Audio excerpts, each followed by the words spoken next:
God creates dinosaurs. We've got the Sad Boys Book Club here. God kills dinosaurs. It's a Unix system. I know this. God creates man. Dusty and Daniel were so preoccupied with whether or not they could. Man creates podcasts. I'm simply saying that, but life finds a way. They didn't stop to think of they should. God kills man. Welcome to the Sad Boys Book Club. My name's Dusty. And I'm Daniel.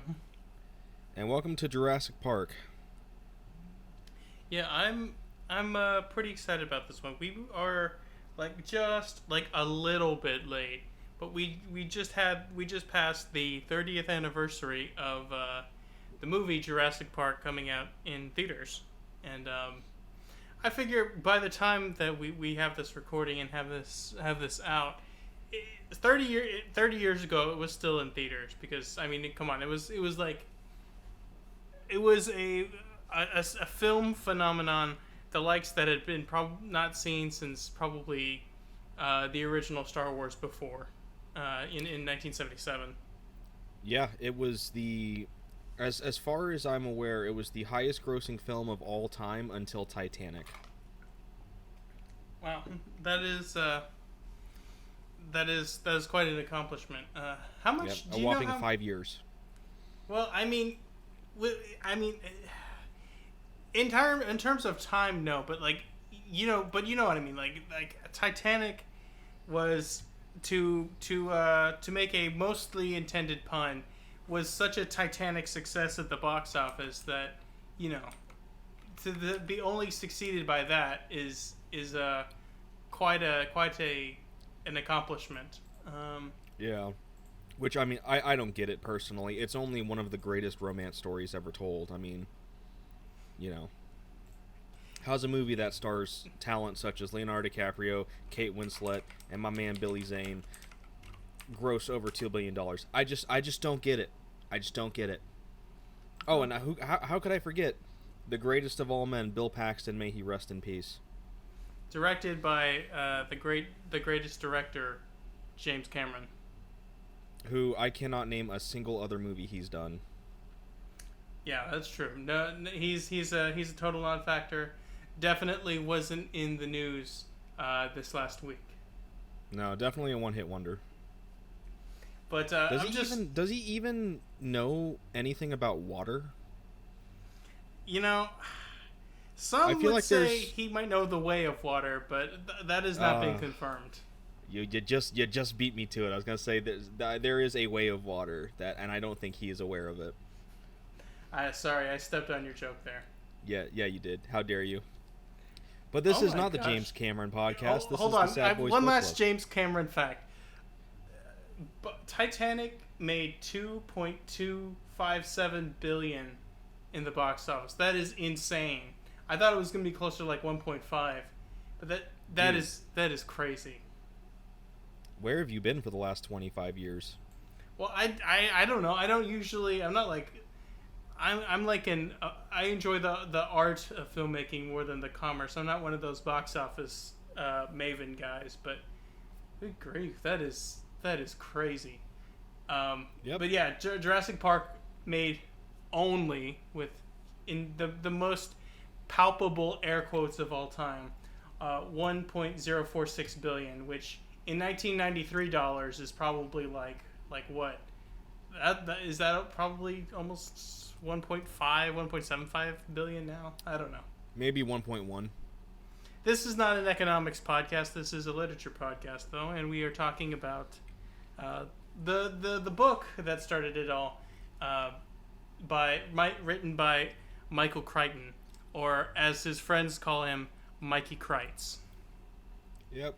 And this is, for the first time in Sad Boys Book Club history, as long and vaunted as it is, this is the first time we're covering a book that you and I have both already, I'll say, consumed, because we both listened to the audiobook of this years past. Yeah, that was back in the day when you could gift a title. I was the one that Dusty gifted to me after he got it. Can you not anymore? I don't think you can anymore. I don't know. Oh, that's nuts. I don't use Audible quite as much as I used to, but I still use it here and there. But and the one I gave you was let's see, it was The Disaster Artist by Greg Sestero. Correct. I love that book too. I wouldn't mind doing that sometime, but that remains to be seen. But to get back to our topic of discussion today, I'm very excited about this book. This is one that I think, I don't know. There's a lot of things you could say about this book. I think most people pretty comfortably they favor the film adaptation, and that is a 100% valid perspective to have. I mean, the Spielberg film is a pretty unimpeachable popcorn classic. But there's a lot of aspects of this of the novel, not the novelization, the original novel, that I quite enjoy. There are things that I like a little more. Like I think, not incorrectly, Spielberg kind of centers the story more around the children, which is fair. I think it really worked for his purposes and for the purposes of children in the 90s and early aughts. But I've always been, and I think this is something I've talked about on this story. Even when I was a kid, I always wanted the stories to be about adults more. So that is one aspect that I like a little bit more. That it centers the perspective of the principal figures, like of Hammond and Alan Grant and Sattler and those people. I tend to prefer that. Although there's still a healthy amount of the kids in it. Yeah, I'll put it this way: Jurassic Park is not my favorite Spielberg film. I think my favorite Spielberg film is still probably Raiders of the Lost Ark, but Jurassic Park is definitely in like my top 3 Spielberg films. I'd probably I'd probably have it battle out between Last Crusade. I'm an absolute nut for original Indiana Jones. But Jurassic Park is one of my favorite movies. It was one of my favorite movies as a kid. I love it to death. I could still go back and watch it to this day. It's a phenomenal movie, incredibly directed, incredibly casted. And that there can't be enough said about John Williams' score for the film. It's incredible. It's one of his best. And that's saying something, because John Williams only creates great music. The man literally cannot miss. It is impossible for him to miss. Only bangers. Yeah, so I cannot say enough good things about the film, because it is truly an incredible film, both like from an entertainment value and from a technical marvel standpoint, with the animatronics, with the dinosaurs, and even the CG for the dinosaurs for its time. The book makes the movie look like a shitty children's film, in my opinion. Wow. Strong words. I love the book. This is also this might be a very exaggerated thing for me of all people to say, given a lot of the things I've said in the past on this channel, but this is one of my favorite books. I love it to death. It's so good.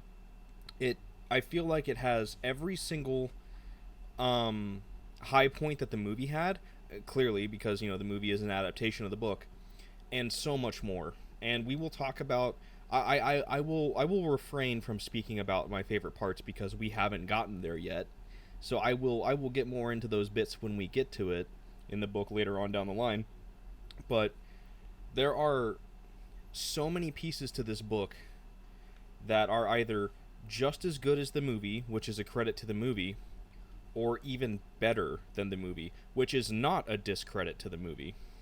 So yeah, I love this book so much more than the movie, and I love the movie to death. So that is, I feel like I can't give this book any higher praise than saying I like this book more than the movie. Yeah.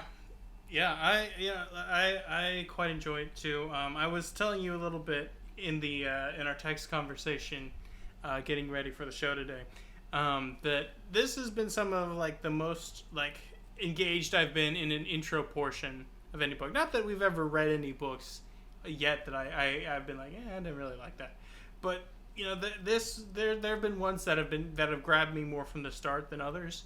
And definitely, I think this is probably the one that grabs me the most because there's just something, you know, Michael Crichton. I don't know that he's like from a literary standpoint, maybe not necessarily like an all timer, but in terms of writing a very good and engrossing story, the man's really up there in terms of 20th century American authors.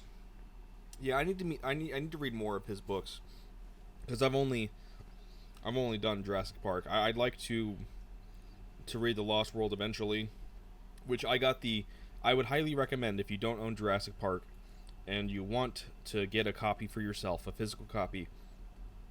It's a little on the pricier side. It's like $40, but I highly recommend the Barnes and Noble edition. It is a gorgeous. It might be fake leather, maybe it's real leather. I don't know. It's probably fake because it's only $40 and not $200. It's like a quasi pseudo leather bound, and it's got the T-Rex skeleton on the cover, and there's like a lot of red on it. There's like pterodactyls on the back, and it's a combination of Jurassic Park and The Lost World. So it's both books in one. Yes. Oh, and I love it. It's It's really gorgeous. cool. Yeah, the pages are stained silver, which I am such a sucker for stained pages. I think I said as much in our Leviathan Wakes first episode, because our Leviathan Wakes copy is stained pink with its pages. I love it. It's my favorite thing with a collector's edition of a book. And the thing that really pushed me over the edge with this, I was just my wife, my beautiful, amazing wife, got it for me for Father's Day this year, and I'd been talking about it for like a month because I found it at Barnes and Noble, and I was like, I can't justify this right now, but I really regretted not picking it up, and I was just for like the last couple of months, I'm like, man, I want to go back to Barnes and Noble and get that Jurassic Park because I want to read the book again, and that was my Father's Day gift, so that was amazing, and it's saran wrapped, or plastic wrapped, whatever. So I wasn't able to like crack it open and skim through it in Barnes and Noble when I first saw it. But the best part about it, when I opened it up for the first time, on the inside cover on both sides is a map of Isla Nublar. Oh. And I'm such a sucker for maps. One of my favorite genres is fantasy. Of course I'm a sucker for maps. That's like kind of that's part of the territory for being a crazy fantasy fan. I love maps. And there's a map of Isla Nublar, and it's just it put me over the edge. I'm like, oh my god, this is the greatest thing ever.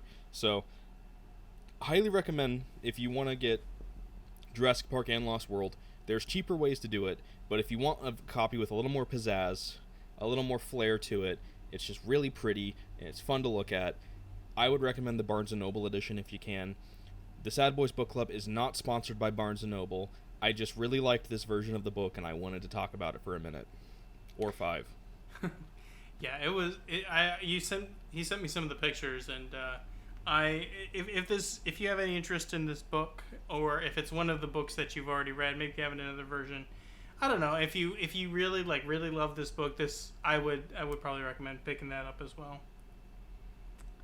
But to go ahead and get this kicked off here, with the intro section. We have this little passage where it's not necessarily not too many of like the major players in the story to come make an appearance here, but rather this section, though, I would say it exists as like this sort of thesis of what is to come in the story. You see kind of Michael Crichton's view of science. I don't know. I mean, I think I thought it was, I don't know, maybe naive is a little too strong a word, but it does represent a very glowing view of the past where scientists exhibited a lot of restraint and almost had a certain monastic quality about them, as being like these. They found the profit motive to be repellent, and were rather almost like a yeah, like I was saying, kind of like a monastic class of people that just were doing things out of like pure altruism, in terms of their science. I mean, would that were it's about wholly, academia, not money. yeah, and I mean that is a good thing. I'm not saying that it's wrong. I'm just saying that I am not fully.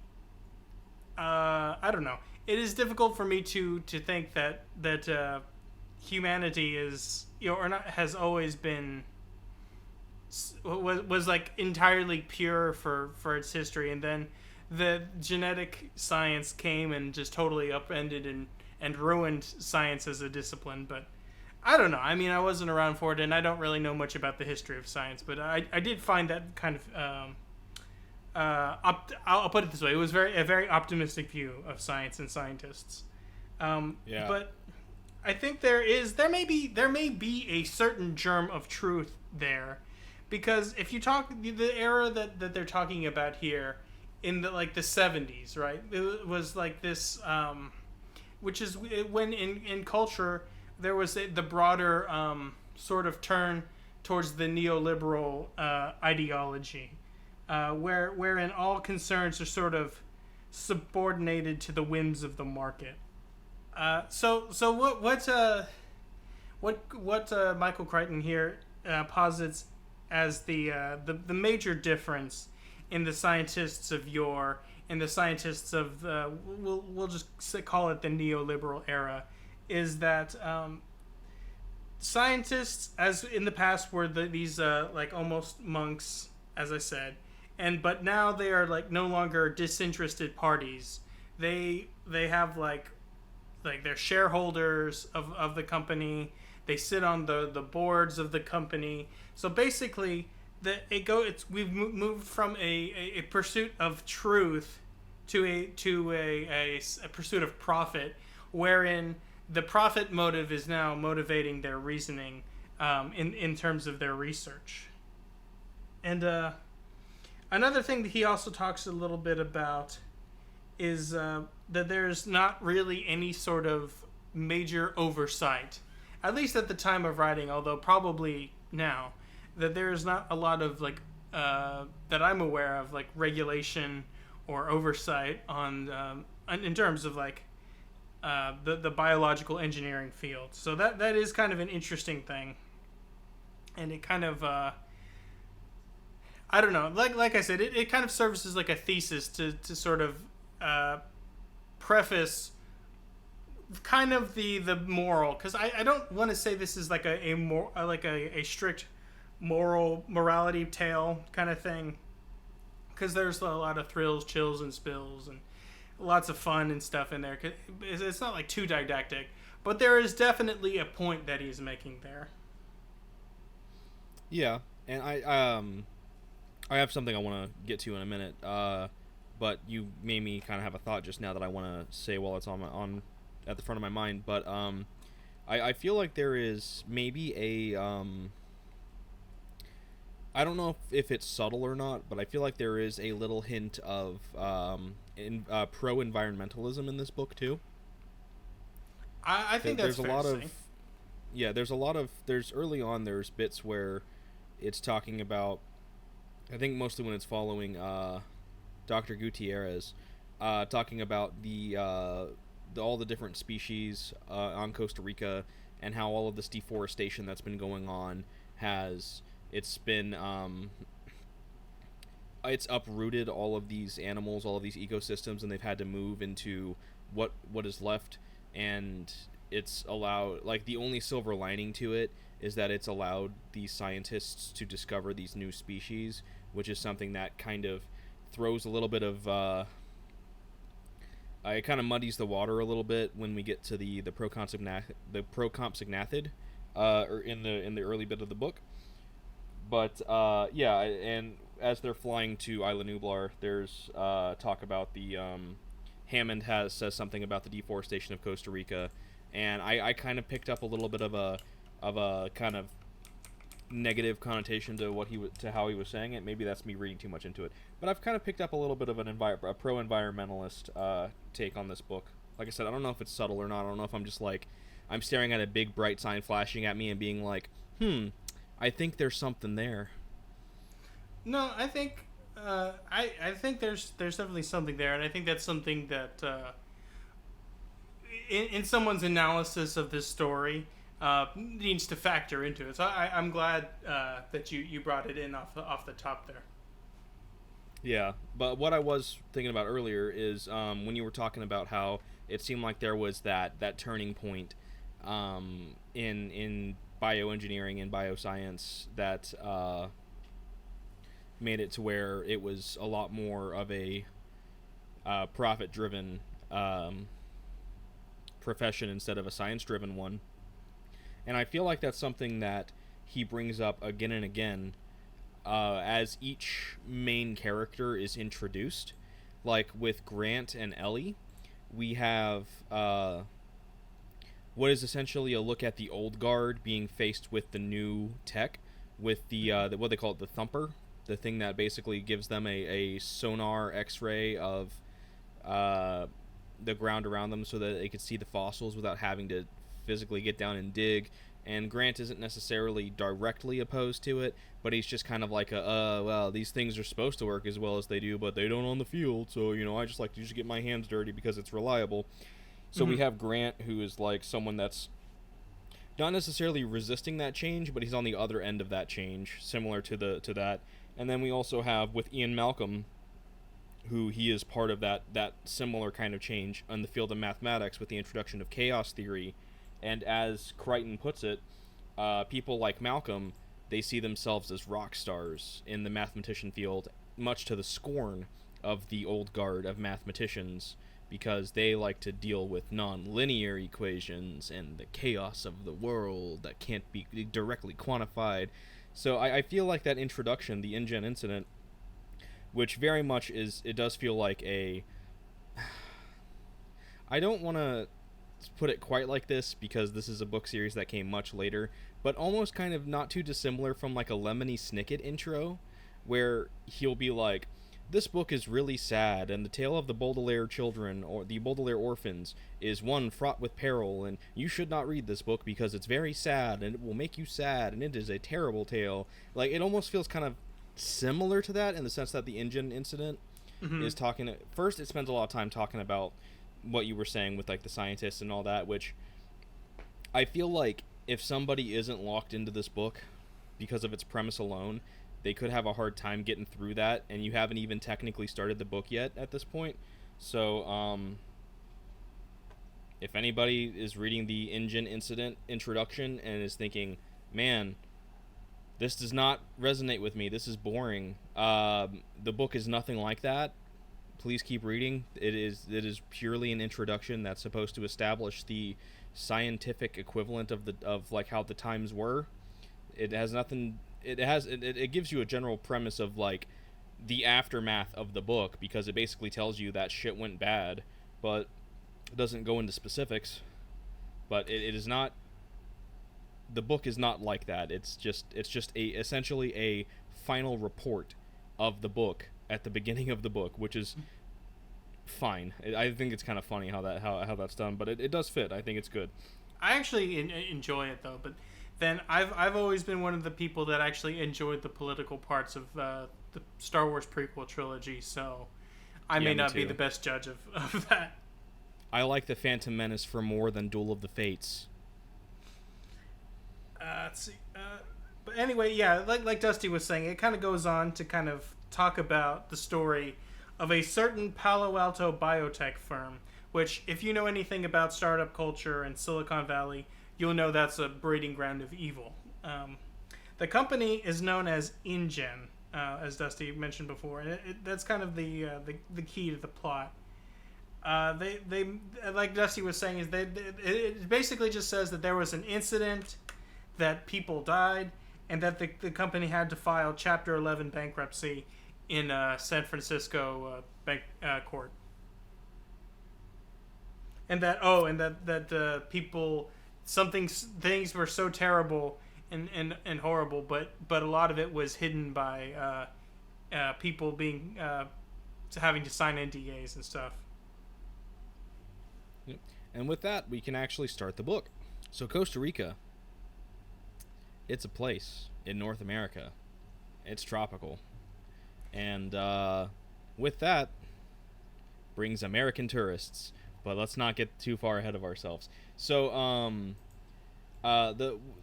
we have to do a lot of setup before we actually get to the meat of the story itself. So we're not going to jump into Grant. We're not going to jump into Ellie Sattler, into John Hammond, into Ian Malcolm, any of that. First, we got to be like, we got to build the tension. We got to establish the thrills. We have to really have that slow burn start to burn a little bit. And so it's this village in Costa Rica. I forgot what it's called. It's called something on Anosco. Something Anosco, I think. Yeah, I can try to look and find it real quick, but yeah, the it's not like a major location. It's just kind of there to set the scene at the beginning. For people who have only seen the movie, this is going to be our scene equivalent of the first. I don't remember if it's actually the first scene in the movie or not. It's been a long time since I've seen the movie, but the scene where they're transferring the Velociraptor, and that dude one of the workers starts being taken into the container with the Velociraptor, and Muldoon is trying to hold the dude, and he's like, shoot her.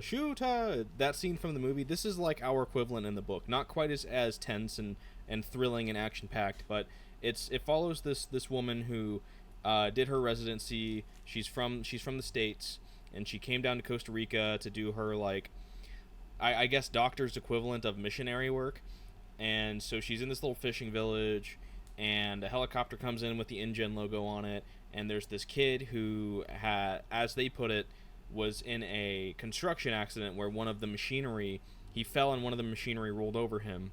Yeah, this the guy, he is described as having been in a backhoe accident by Ed Regis.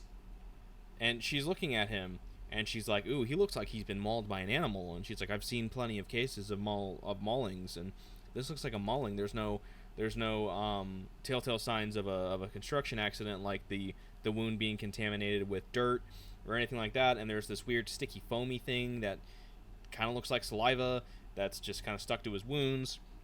And InGen, Ed Regis just like, no, construction accident, that's all it was.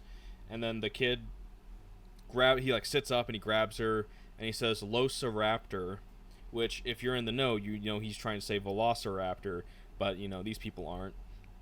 So she's like, what's Losiraptor? That sounds like Spanish. And the chick, the woman, the midwife or whatever, because there's a pregnant woman there, she's like, I don't know.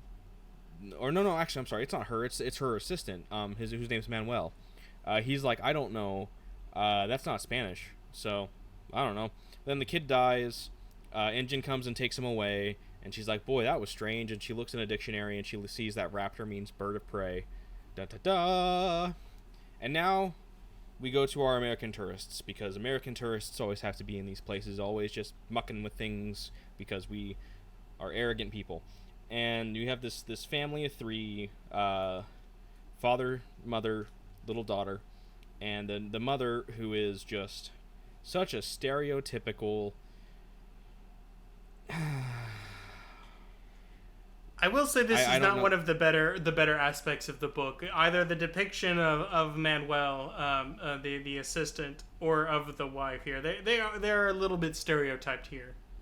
She's a stereotypical American woman who is more obsessed with her looks and is insecure about them. If you know any depiction of what that kind of person would be, this is what it is. She's like, oh, I'm so fat, I need to lose weight. And then meanwhile, this is all done through the perspective of the husband. He's just like, well, I always found her beautiful, so I think she's too thin, but I can't say that to her.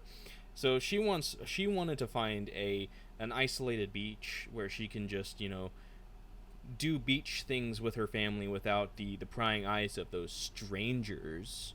So they go to Cabo Blanco, and they're all just like, oh look, it's deserted, neat. And the little girl, Tina, decides that she wants to go run and play and do 8-year-old kid things, and she comes across Procompsognathid, or a compy, as you would want to call them by shorthand, and she thinks that it's a weird lizard. It's got three spiked toes, 3 pointed toes. This is important. And she's like, wow, cool. And she doesn't want to scare it, but doesn't seem scared of her. Long story short, it comes up and it starts biting the shit out of her. And she screams, ah. If you've seen The Lost World movie, it's the opening scene to that movie, basically. However, there's no ambiguity. The little girl survived. She's fine. It really, all things considered, was a minor inconvenience. They take her to the hospital in San Jose, I think, and her arm was swelling. It bit her a lot, and one of the doctors is like, yeah, I gave her some steroids. It brought the swelling down. Pretty sure it's just an allergic reaction to lizards. It pumped a lot of serotonin in her, and that caused an allergic reaction. It's not uncommon, so it's fine. 14% of people, whatever. That's something that that's really indicative of he throws a lot of numbers and like percentages and that kind of stuff. They go a long way to try to establish this more or less the scientific credibility of things in the book. Like they have like charts and graphs and stuff. They have DNA sequencing depictions. It's actually pretty cool, some of this stuff. Yeah. And, which, I mean, to be fair, he ended up being right. They couldn't have known for certain, but he doesn't. The little girl's fine. She's totally fine. Her arm swelled for a little bit, and then they were like, oh, shoot, and they hit her with steroids, and she's fine. Don't worry, people, the little girl survived. So if you want to take that into canon for the Lost World movie, they just did that as a sort of, like, stinger for the intro. The little girl survived. She's fine. It's not that big of a deal. Can't say the same for someone else at the end of the book, but I'm not going to say anything because we're not there yet. So anyways, they call in a specialist who comes from the States, Dr. Oh, what was his first name? It was Gutierrez. It was Marty Gutierrez. He comes down and he's just like, oh yeah, it's totally a basilisk lizard. And he sees the picture that Tina drew of it, and he's like, oh, this is a really nice basilisk lizard, although the tail's too thick, the neck's too long, and there's supposed to be 5 toes, there's only 3. And he's like, kids, what are you gonna do?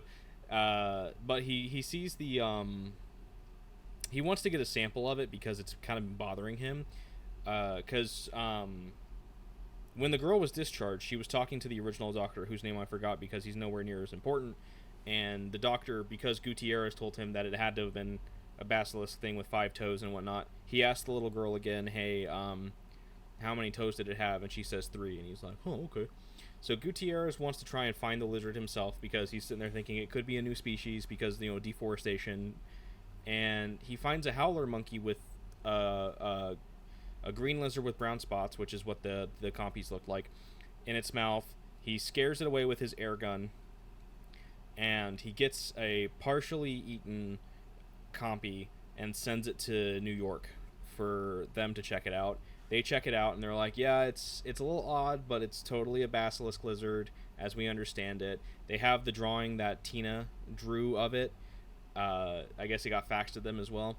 And they ran some tests on it. They discovered that it's not really, like, super lethal, but it does...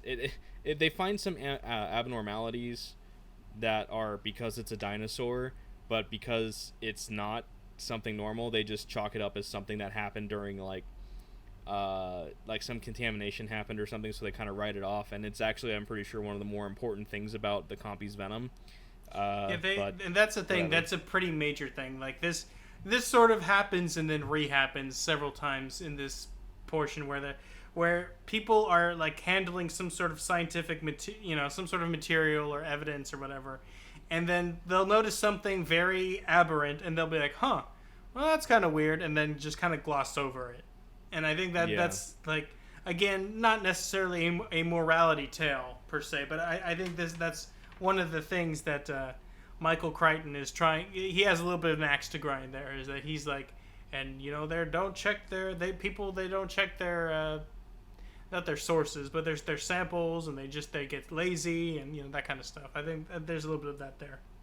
And this is why Michael Crichton is pro-change, because if someone like Ian Malcolm would have seen that, he would have gone into a huge tirade that made absolutely zero sense to anybody that isn't insane about how this is all about how the butterfly effect and how there's if the turbulence in the wind of the plane's wings, and this is how chaos in the world and nature. And but you want to talk about weather for a minute, and how we can't predict the weather, okay? And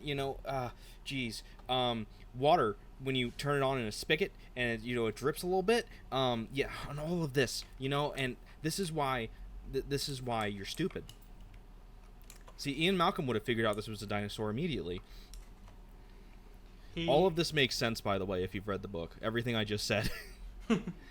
That even started to become a Jeff Goldblum impersonation as it went on. Which something I find really funny, and this is a very common trope, but when it's done well, and it was done well in this book, I love it. It's really funny. It's just they have the picture that the copy of the picture that Tina drew in New York.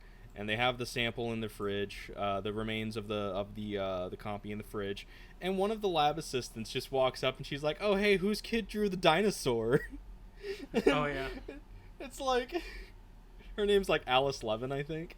And yeah. Like all the doctors are like, "Oh, it's not a dinosaur, it's a lizard." She's like, "No, that's totally a dinosaur. Look at the neck, look at the tail. It's a dinosaur."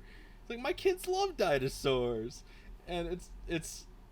Obviously she's right. We know that she's right, but these doctors are all just like, "What the fuck are you talking about? This is clearly a lizard. Get out of here. You're an idiot."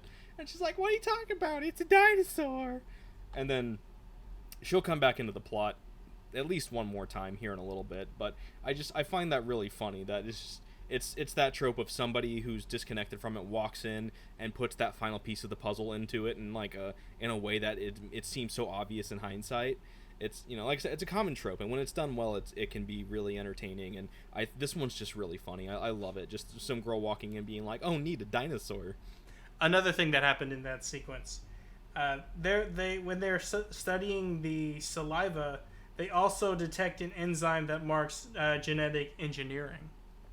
But they're like, "Oh well, that's kind of what you're talking about," where they're like, "Oh well, this is just contamination somehow," rather than. So I just want to point out that on two separate occasions, something very, very critical has been missed here by the scientists, by these supposed experts. Yeah, these scientists aren't very cash money. And so with that, we can finally be introduced to our main characters, my favorite characters of all time in the Jurassic Park universe, at least, Alan Grant and Ellie Sattler. Love both these characters. They're great in the movie. They're great in the book. Alan rules in the book. Just want to say, Alan rocks. Been my favorite character since I was a little kid. Anyways, so it was a very, very validating feeling the first time when I listened to the audiobook. I can't go into it. I so badly want to talk about the climax of this novel, but I can't yet because we're not there. This is the problem of doing a book you've already read. You're just like, "Oh, I want to talk about this," but we're barely 100 pages into this book and it's 400 pages long. Yeah, Alan is such a great character. I love him. So this is we now go to Alan and Ellie. In the were they in Utah or Montana? It's in Montana. Okay, I remember they talked about Salt Lake City. So they're in Montana. They're doing a dig, and they get visited by someone from the EPA who is investigating John Hammond and InGen because he's been making a lot of purchases. He's been buying up a bunch of amber, which is weird because amber is pretty common. You can synthesize it. It's not really worth anything. So it's like, that's kind of weird that he's just buying up a bunch of amber mines. He bought the island off of the coast of Costa Rica. He got a bunch of these really, really high-tech computers that I think they said they cost like $500,000 a piece. And he bought like 24 of them. Yeah. So the EPA is concerned that he's doing something that, like, not necessarily is illegal, but is skirting the line and could possibly become illegal. So the EPA comes to talk to Alan, asking him, because Alan is being funded by one of his donors is John Hammond, because paleontology exists purely on the charity of rich people, I guess. So he's asking Alan what he knows about John Hammond, which is not much other than he's a rich old guy who loves dinosaurs. And he doesn't really know much about InGen, but he's asking questions about InGen and his involvement. If he ever talked to Hammond's lawyer Gennaro, which he had once, and it doesn't really go anywhere because Alan doesn't know anything. This purely exists to set the readers up. This is all information that's supposed to be given to the readers, and it's done in a way that I don't find it really intrusive, because it's someone asking Alan questions that they think he might have connection to because his name is on things, but he doesn't know. So it felt natural. It was a great way to fill the readers in on InGen, on John Hammond, and the kind of weird things that are happening. It gives us some nice foreshadowing too. It also kind of introduces Ian Malcolm and a yet unnamed systems analyst. Yeah, who may or may not be played by Wayne Knight. Which, really quickly, I'm jumping ahead just ever so slightly. Is it just because of how Wayne Knight said it in the film, or is his name Dodson in the film and Dodgson in the book? Like, is his name Dodgson in the movie, but Wayne Knight just calls him Dodson? That is a good question. Because his name is Dodgson in the book. So, which he says it pretty quickly. He's like, Dodson, we got Dodson over here, which is I love that scene. It's so funny. You see, nobody cares. He's always trying to look all inconspicuous, and Nedry's just like, it's fine, man. That's a great scene. I love it. Wayne Knight is such an underrated actor. Yeah, he's great. But that's not really relevant to anything. I've jumped ahead like I tend to do. So the EPA guy leaves. Hammond calls Alan, and he's like, "Hey, have you been visited by anyone?" And Alan's like, "As a matter of fact, yes, I have." And Hammond's like, "Oh, these EPA guys, these bureaucratic fools trying to stop me from my vision. This is my dream, and I am a visionary." Just basically that just not quite megalomania, but there's a lot of arrogance to John Hammond. John Hammond, you will come to see as we go through this novel, John Hammond is not the person you know him to be if you've only seen the movie. Steven Spielberg PG'd and Disney'd the hell out of John Hammond for the movie, and it works for the movie. It works really well for the movie, and I'm glad he did it that way in the movie, because book John Hammond would not have translated as well to the movie that Spielberg made. So I'm glad Steven Spielberg did that. I'm just gonna say right now though, John Hammond is not the John Hammond you know if you watch the movie first. I think that's saying fair that to now. say.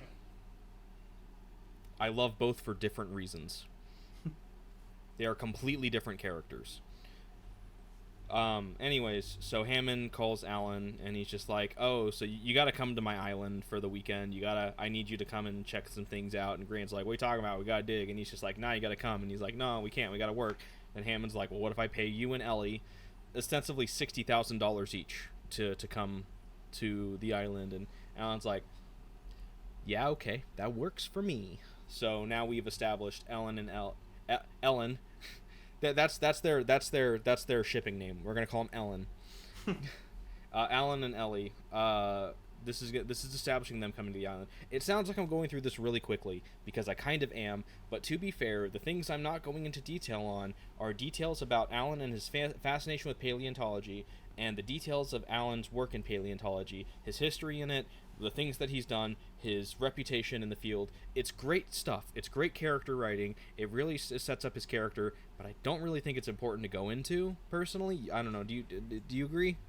I agree. There is one thing though that I do want to hit before we could go. Just before he gets on the phone with Hammond whining about the EPA, he gets a phone call and a fax from the Levin lady in New York, with Yes. with the evidence I was of supposed the to bring small. her back in. Yeah. But they have he gets a phone call and then a fax from the woman from New York with the evidence of the dinosaur, because that most of the scientists there, they were kind of like, oh well, we better wait for, that, I forget what his name was, but there was some department chair there that they were gonna wait and show like Dr. Simpson. Okay, yeah, that's right, Dr. Simpson. They were gonna show him all the stuff, but I think she just kind of like it kind of stuck with her, and she decided to reach out to Dr. Grant. And at first, Dr. Grant, he's polite, he's cordial, but it's pretty clear that he's ready to blow her off as a crank. Which, to be fair, I mean, dinosaurs. Someone telling you that they may have found a dinosaur would be pretty laughable. But when he receives the X-ray, he is astonished because I don't know if this is true or not, but according to the book, X-rays are difficult to fake. So when what he's looking at in the X-ray of the small dinosaur is in fact a dinosaur, and he's pretty taken aback by that. He's still trying to rationalize it somewhat by saying like, well, they discovered the coelacanth after like 68 million years after it was supposed to be extinct, right? So this can happen, but also, he that's kind of undercut by the fact that he knows that the dinosaur disappeared about 220 million years ago.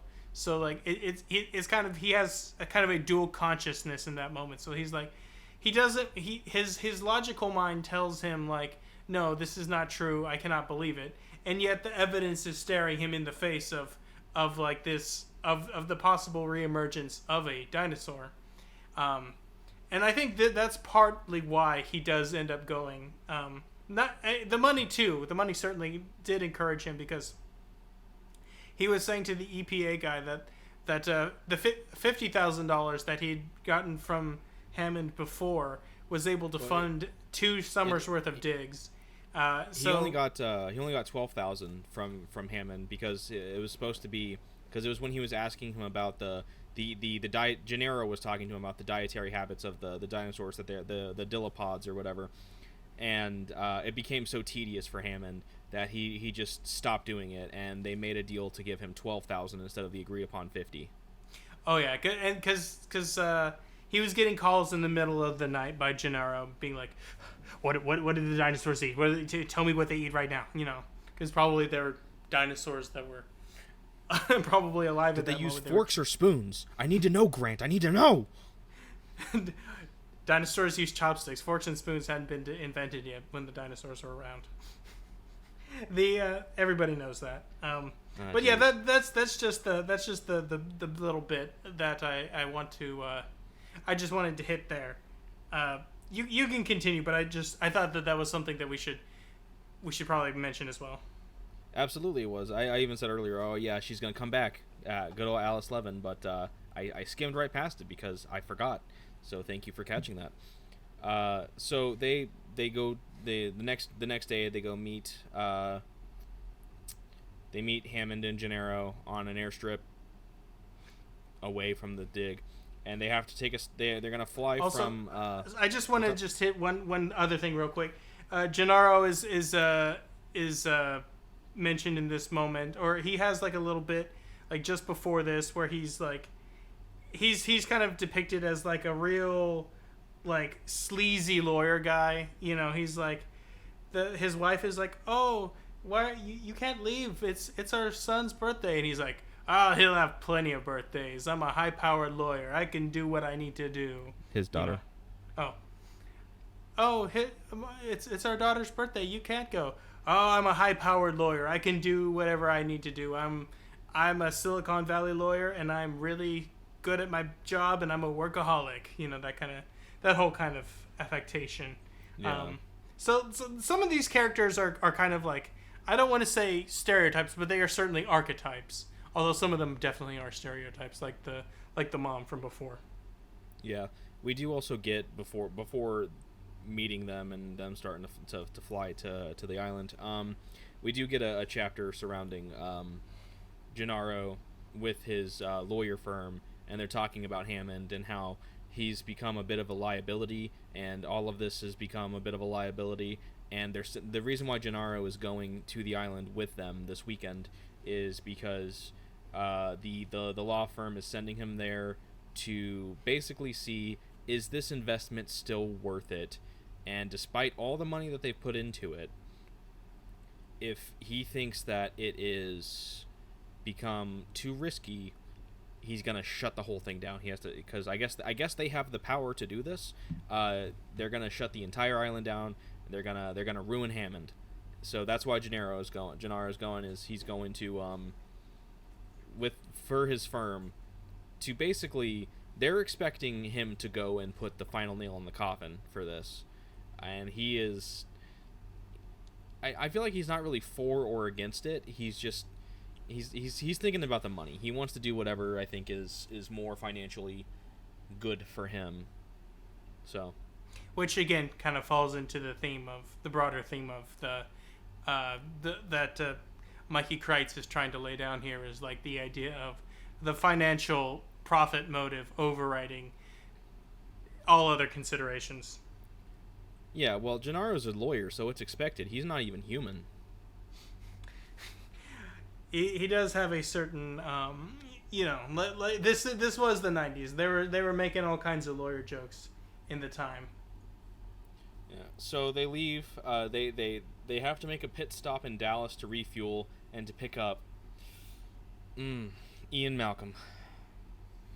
Oh God.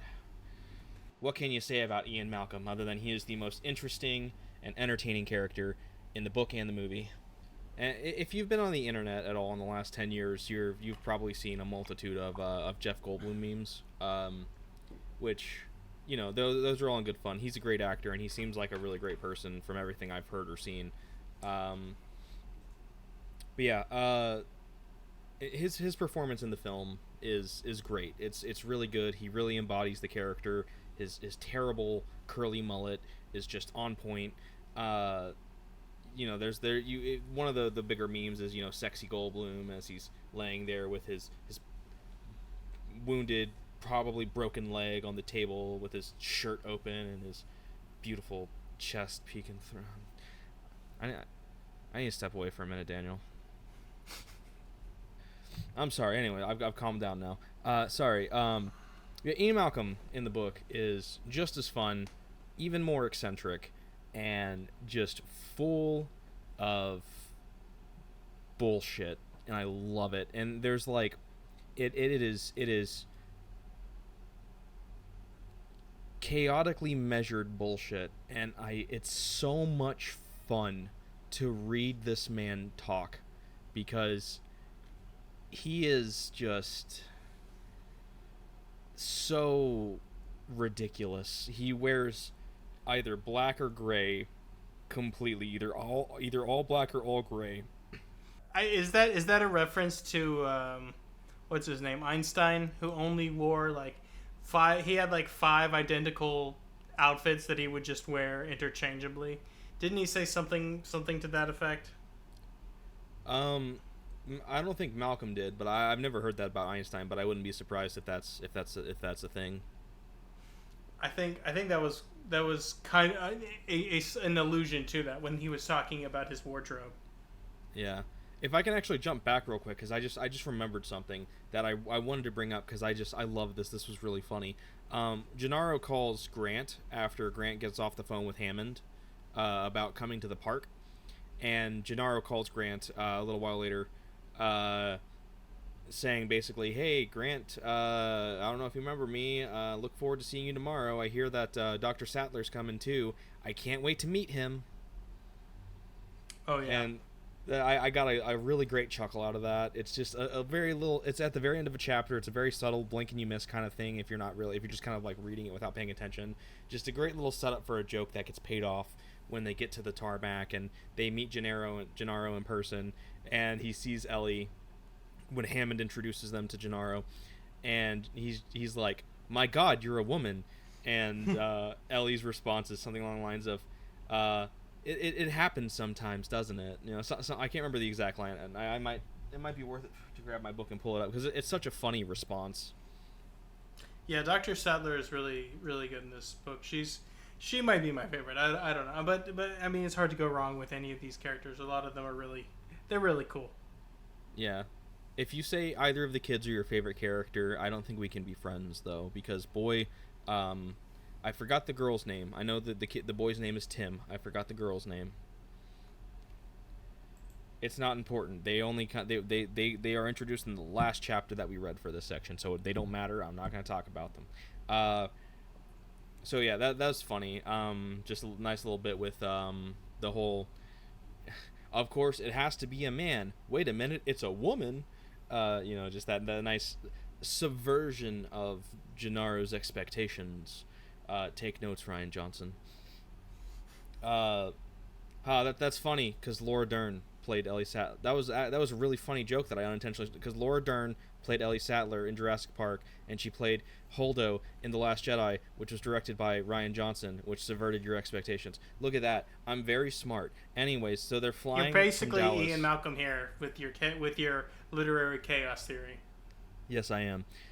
So they're flying from Dallas now to go to Costa Rica, to maybe San Jose, I think is where they're stopping, and Ellie asks Ian why he wears all black. She's like, "Isn't that the worst thing to wear in this kind of weather?" And he's like, "You have beautiful legs, and I would love to stare at them, but no, I wear all black or all gray, and it's great for the weather because of radiation and things, and there's radiation going on, and that's why it's totally fine. And you know what? I don't care about fashion. I don't care about sports. Sports are stupid. You're stupid if you like sports. It's just a bunch of men hitting balls and things. I'm not being triggered right now by this as a football fan. Whatever. Sports are dumb." He definitely went Reddit there. He definitely said, "Oh, I didn't know there was a sports ball." Yeah, it's like I don't follow this primal, brutish thing called sports that you plebeians like to stare at, and you pay your money to applaud at the big men hitting each other. It's like just turning his nose up, smelling his own farts in his Prius.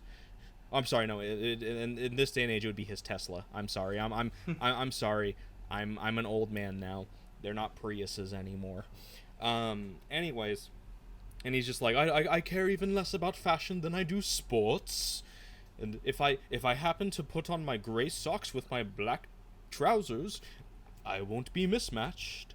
So it's this really just kind of like pretentious snobbery, and it's great, and Ellie's just staring at him flabbergasted, and I love that at the start of it he throws in the line, he just sneaks in at the very start there, that the flirting, you have amazing legs, I'd like to get to know them, fashion's stupid and sports are dumb. Yeah, here's our Sad Boys Book Club tip. That is how you definitely impress women that you want to flirt with. Is you first give them a very direct, very suggestive compliment, and then you say that the thing they were talking about is dumb. It's basically foolproof. Yeah, if you want to make sure that every woman you ever encounter falls in love with you, the first thing you do is objectify a piece of their body in a lewd manner, and then turn your nose up and act in a way that you imagine they would absolutely hate, and you will be rolling in the ladies. Another thing that I just want to hit on the flight here is that we kind of have Hammond's Hamartia kind of come out here, where he talks about let's see if I can find it. Oh, he's talking about the maximizing profits. So he's like, well, okay, let me see if I can find it. He basically talks about that he's there's not a lot of people that are working at the park, and that's the point. He's like, well, I mean, if we can get rid of the people working there, then then we don't have to pay them, and we can have more profits. And as we know, both in as the story goes along, and in our world today, that is the cause of many a problem. And I think that's kind of his fatal flaw there. I would say maybe if John Hammond had a catchphrase in the movie, it would be "spared no expense." He says it like 8 times in the first half hour. "Spared no expense." And I feel like if John Hammond had a catchphrase in the book, it would be spared every expense. Like I said, these are two completely different characters. Which I would say, both a composite is the way that you would see that manifest in the real world. The guy who is very adamant, usually usually saying, "Oh, we did all this and we did everything right, and it's great." And in the back end with his buddies, or in the meetings, being like, "Oh, look how much money we saved by cutting these labor costs and safety, cutting the safety costs. Isn't this great? Look how much more money we make." That kind of thing. Yeah, which there's a little bit that's done earlier too, when Gennaro is on a plane with Hammond, and they're talking, where it makes a comment on how Hammond is a very short old man, and when he's sitting in his chair, his feet don't touch the ground, and as he talks, he likes to swing his legs like a child. And I feel like comparing Hammond in any facet to a child is a very, very apt comparison. John Hammond is a big little baby. I think that would be an interesting way. We should trace that characterization through the novel. Yeah. So they I want to go a little deeper into John Hammond, but I want to do that in a little bit. I want to kind of get kind of this little bit wrapped up, because we are actually almost done with what we've covered. In terms of actual plot, I feel like I've said this a lot. Not a lot really happened, because this is mostly just establishing the characters, establishing the plot, and really getting the book kind of started. So believe me, a lot happens. This book has so much going on, and it's all amazing. So they fly to San Jose. They get in the helicopter, and they have to fly to Isla Nublar, which is about 100 miles off the coast of Costa Rica. And they take the helicopter, and the island's super foggy because of it being an upthrust from a volcano. So it kind of, I guess, creates this big old fog. It's like 2,000 feet off the sea level, and it's a bit of a risky landing, because it being covered in fog, there's not a lot of visibility. There's a tree canopy all over the place. They have to navigate through that to get down to the landing pad. And something Hammond says is, he's like, "Yeah, you got to do it fast because of the wind shear, and well, we're safe," which makes me think that there have been some accidents involved with landing helicopters, and maybe something could have easily gone wrong, and all of our characters would have died in the first quarter of the book, but they didn't. Spared no expense. Hammond sucks. I hate him. I love hating him. John Hammond is a character that I love to hate in the book. In the movie, one of the most iconic scenes, and one of the best scenes in the movie, especially accompanied with John Williams' score and the at the time phenomenal CG, and I think it still holds up decently well, all things considered, for a 30-year-old movie. The big reveal for the dinosaurs in the movie is a legendary scene. In the book, it's a little less so, but it's fine because it's not supposed to be.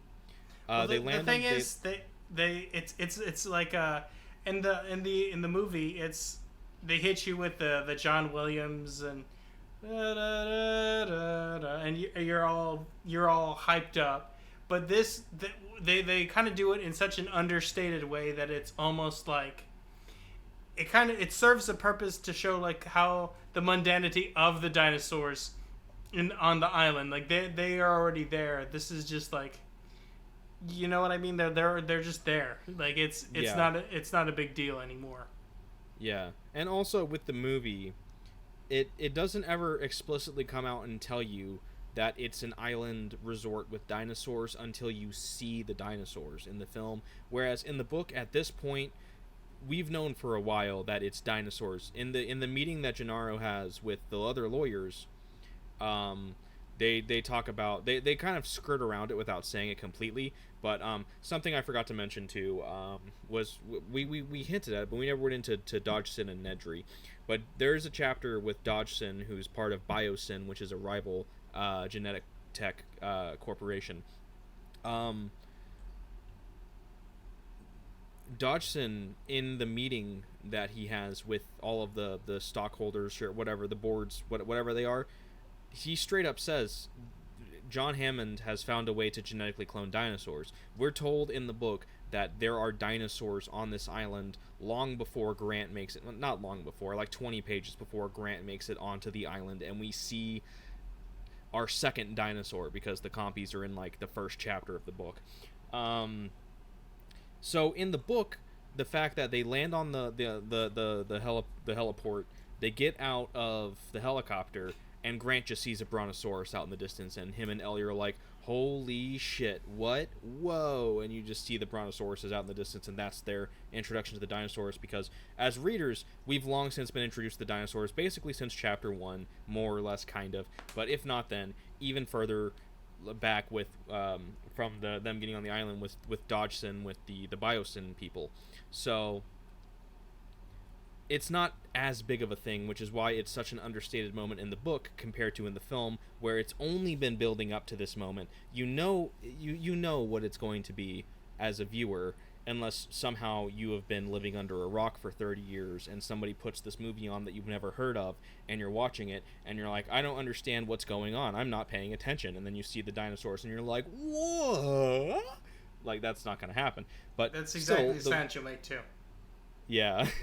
But all the same, the movie is pretending that you don't know as it's building that moment up. And it's that's why that moment in the movie hits so well, is because the entire film up to that second has been building up to the first dinosaur interaction. And once again, accompanied with the John Williams score. That's why that scene is so legendary. That's why it's one of the best scenes in the film, and that's why it is what it is.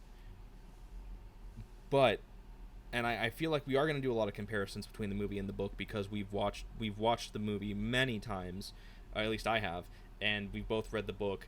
And as someone, I think I can safely say, as two people who love both forms of Jurassic Park, the comparisons are going to have to be made, just because that's just the nature of it. It is really important to state that both versions of the dinosaur reveal on the island are very successful for two completely different reasons, just like John Hammond as a character is completely successful in the film and in the movie for two completely different reasons. It's all about understanding the tone of the scene and the build to the scene. And the medium, quite frankly. Yeah. So it's really important to establish that they can be completely different and still hold a similar...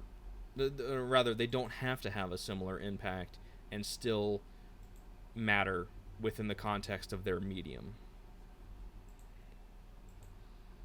And that is what makes... That is what separates a great adaptation from any other type of adaptation, even a good adaptation or a bad adaptation. That's what separates those from a great adaptation. And Jurassic Park is a great adaptation, I should say. I would agree. Let's see. Anyways, to wrap the plot up, because there's really not much more to talk about in terms of the actual plot itself. They make it to the island. They see the dinosaurs. Hammond's like, "Yep, island. It's cool. It's big. They got. It's a really big island. It's like 22 square miles. It's like for the furthest point to point, it's like 8 miles long. And there's like some signs immediately that Grant notices of things not being necessarily not really suspicious, but things being different, because Hammond sent them blueprints after they agreed to go, and Grant goes to his room, and there's steel bars on the ceiling skylight that kind of ruins the what he imagines it was supposed to be as a skylight to like see the stars and whatnot. Yes, and he also notes that it looks kind of almost like crudely, like haphazardly done. Not, well, haphazardly may be the wrong word, but like a little bit. But it feels like it was just kind of thrown on there, kind of implying that maybe there is a reason it needs to be put on there, Yeah, and it wasn't in the blueprints that him and Ellie notice, and they also noticed that the fence was not in the blueprints either, and there are fences all around the island, and they are like inch-thick steel. It doesn't really mesh, and it's, like I said, it wasn't on the blueprints, and it gives the sense that this is a fortress, not a resort, and it's all of this is done to keep things in, and this is when the last kind of conversation we have in this section is them all gathered in the resort, just kind of having a conversation before the tour, and Malcolm saying that well, the point of it is Gennaro is like, this is why you're here. I need to know. I need you guys to basically tell me whether or not this park is safe or not, and this is kind of what we're looking at. And he shows the graph of infant mortality rates in the last 6 months, and how there have been spikes and drops, and the sightings of the compies that have happened. Which, something I should mention also, we kind of skimmed past. There was a chapter where the midwife from the opening chapter with the American doctor, there was a woman that was pregnant, that was about to give birth, and the compies ate the baby's face, which is a brutal thing, and the baby did not survive, by the way. So this kind of leads into that the graph with the infant mortality rates, and the compies have been killing babies, and Malcolm is simultaneously right and wrong, and because he's like, there's two things. First off, dinosaurs have gotten off the island, and Hammond's like, no, they haven't, and he does what he's done multiple times now, and stamps his feet like a child, throws his little tantrum fit, and leaves the room, because Hammond is a child, and Gennaro's like, how could you know that? And he's like, chaos theory, that's why. And then he's like, two, the dinosaurs dinosaurs have escaped the island because reasons, because nature, because science, because chaos theory. I'm not going to give you a real answer, because why would I? And two, dinosaurs have not caused the spike in infant mortality rate, because it's probably just the flu. And it's like, like I said, Ian is somehow both right and wrong. Because the compies have caused these babies' deaths, which, they escaped the island. I might be jumping ahead here. I'm pretty sure how it gets told is they hopped on a boat or something, and that's how the compies got off the island. Yeah. That hasn't been said yet, but I'm pretty sure that gets said later. He's trying to, I guess, explain it, and Gennaro's just kind of, I think his eyes probably glazed over, and he's like, "What's that? I hear a helicopter. I should go see to that." And they go follow him, and Gennaro is having an argument with Hammond. He's like, they shouldn't be here. Why would you invite them? This is ridiculous, and you need to send them back. And Hammond's like, nope, there's the helicopter leaving. The helicopter leaves, and what is it but Hammond's grandkids, 11-year-old Tim and 8-year-old, I don't remember her name. So yeah, in the book, the kids' ages are not necessarily flipped.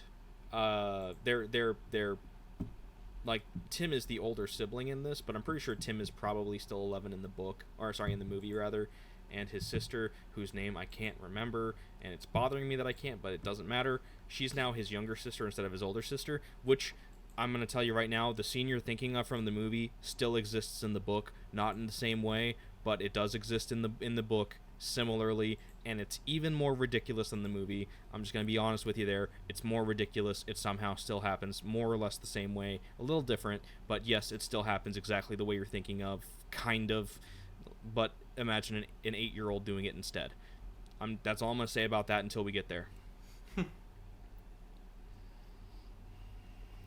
trying to find the kid's name. I don't have the book on me, so I'm trying to Google, but I'm not finding it. Nobody knows her name, sadly. Okay, let me look it up again. Here we go. What are the kids' names in Jurassic Park? Lex. Oh, it's Tim and Lex. That's right. That's right. Okay, so Lex is her name. Lex is 8 years old in this instead of probably either a preteen or an early teen. I don't know how old she's supposed to be in the movie.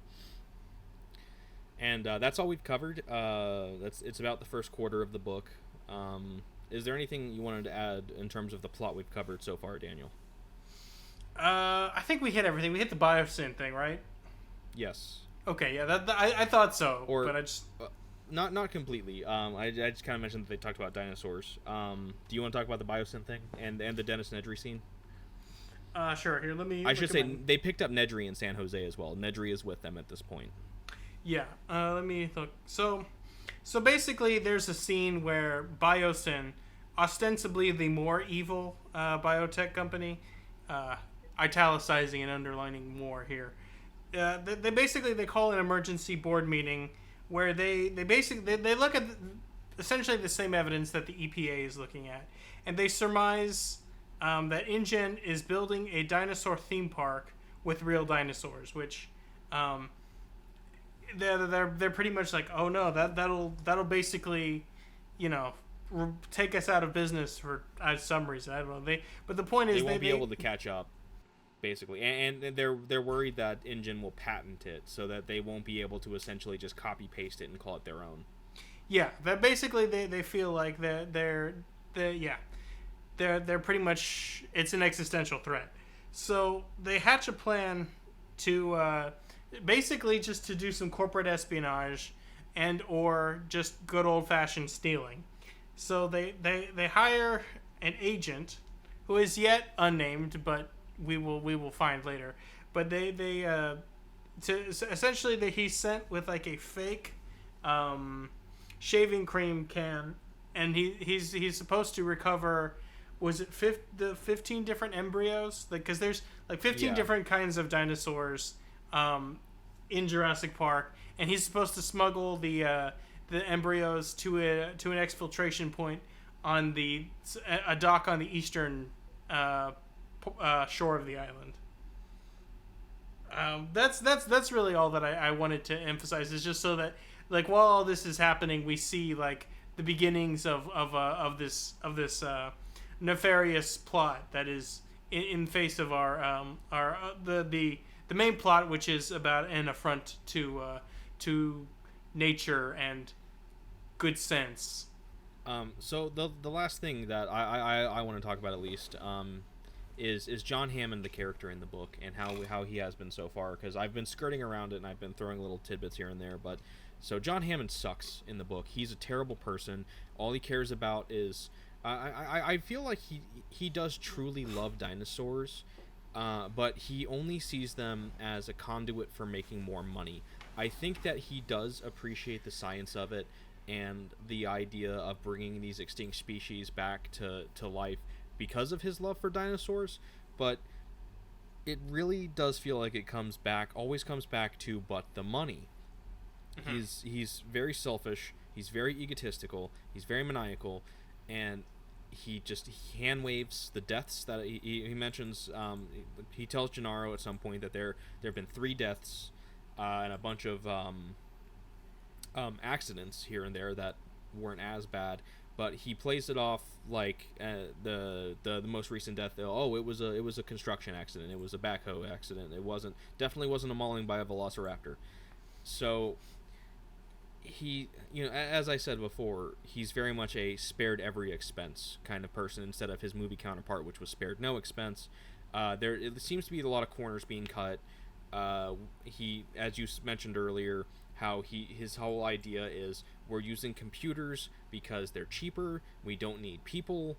They're cheaper long term because we can use those instead of people. We don't have to pay the people. We're gonna run this park as like a minimum amount of people. We'll just have the computers doing most of the work, and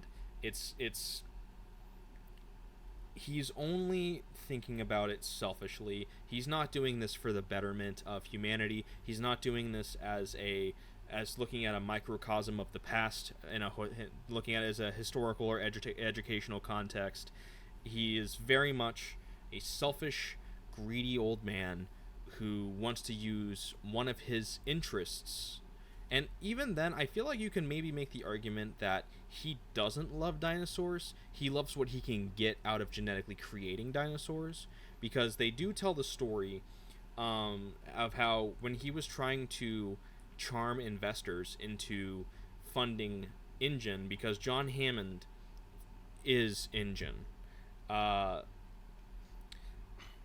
how he would do it, how he would charm investors, is he would have this tiny cage that he brought out, and it would have a tiny elephant in it, an actual real live elephant that was about a foot long. And his genetic specialist scientist, whose name I've also forgotten, created it and it seems like it was a fluke because he can't recreate that little elephant, and it's which you Hammond, absolutely should not. That was I felt terrible even thinking about that poor creature, like yeah, how miserable miserable in existence it must have lived.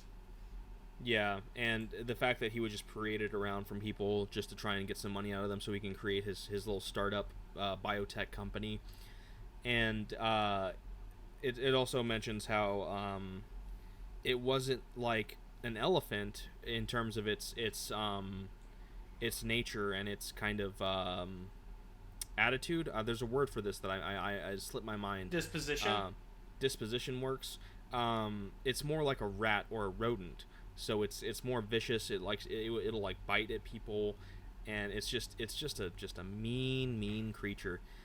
And Hammond is the kind of person who, if he sees that the elephant like sneezes or catches a cold or something, which is a funny thing to think about for an elephant that's a foot long sneezing,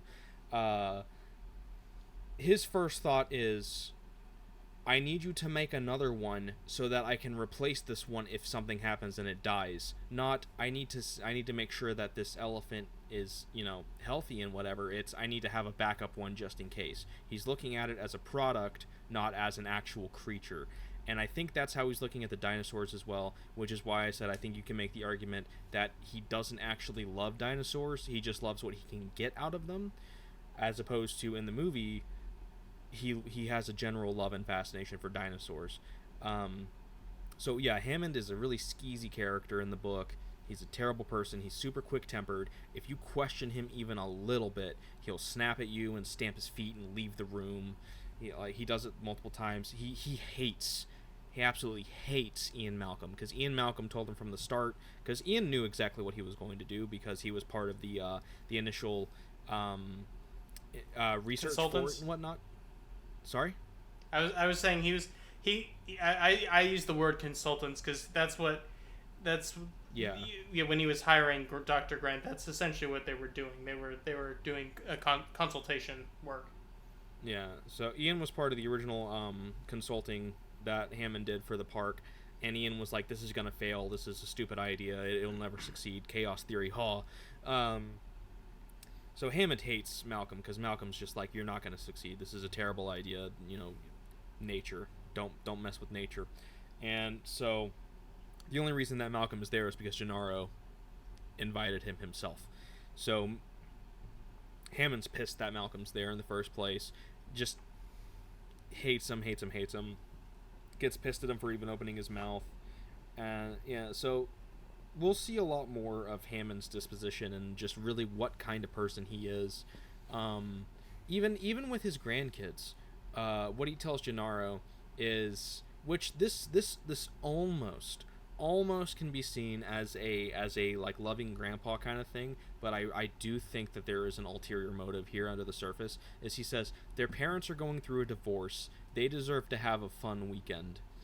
And on the surface that sounds like a loving grandpa being like, oh, these kids are going through a rough time, let me take them and show them some fun and whatnot, while to distract them from the hardship that their parents are probably putting them through in this trying time for them.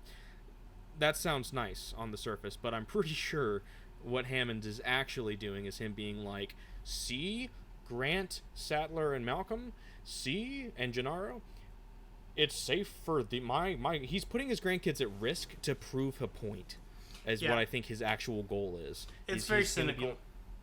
It's if it's safe for my grandkids, it's safe for everybody. They also kind of exist as like a semi-focus group too, Yeah, they're gonna get a very like stripped down, very prototype experience of what the park is supposed to be. But it's Hammond sucks. Is really the point in the book. Hammond absolutely sucks, and he's a great. I think I will go as far as to say that Hammond is a great villain character for this book, because I think in the book he is the villain.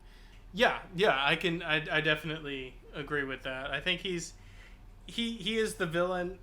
He definitely exists kind of like what I was saying earlier about some of these characters. They're not characters so much as they are archetypes. He is like the model of like the greedy money man, like kind of all those things Dusty was saying. He's just like this very very quick tempered, only thinks in terms of short term stuff, short term monetary gain, just not a real good guy. Yeah. But yeah, Daniel, is there anything else you wanted to talk about? No, I think we covered it really well. I think this was a very successful episode. Yep. So yeah, that'll I guess that'll do it for us for the first episode of Jurassic Park. As I've said at the start of this, you'll probably know what I'm going to say at the end of the final episode of this. But you'll have an idea of how I'm going to feel in my final thoughts when we finish the book, because I've read this book, or I listened to the audiobook before. So yeah, I love this book. I'm so excited that we're reading it. I'm looking forward to reading more of it. We're covering about a quarter at a time. According to my copy of the book, we have two different copies. How yours is? You said yours is like what, 430 pages or something like that? Yeah, mine is a lot smaller than yours is. It's like it's a hardback, but it's the size of like a paperback. Yeah, mine is a nice, convenient 400 pages long. So we're breaking it down into about, according to my copy, about 100 pages each. We're gonna do this in 4. We went up to 95, according to my copy. In this one, we went up to the chapter we're going to be starting with. The next episode is called The Tour. So that's where we've stopped. And we'll probably cover approximately 100 pages next time. And we'll do that for 4 weeks. And I'm looking forward to it. As I said, I love this book. It's great. It's up there for one of my favorites. And yeah. Yep, I'm very, very much looking forward to reading more, and I guess we'll see you next time. Take care.